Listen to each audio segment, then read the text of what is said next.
Hello guys, nag-almusal na ba kayo dyan? Kagigising ko lang, tayo magkape. Yan, yung mga walang pang almusal dyan, mag-iwan lang kayo ng bakas, akong bahala sa inyo.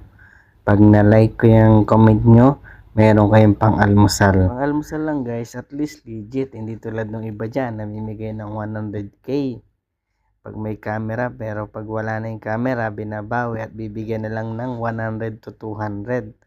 Yan, clickbait lang guys yung mga yan para makaakit ng mga views at mga subscribers at mga followers. Pero sa totoong buhay, hindi talaga nagbibigay ng ganyang kalaki.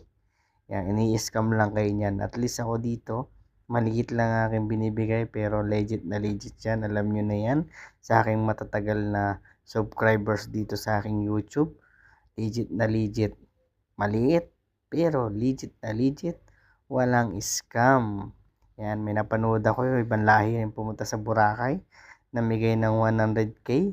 Pero pagka off ng camera, may nag-interview doon sa babae, 200 lang pala binigay.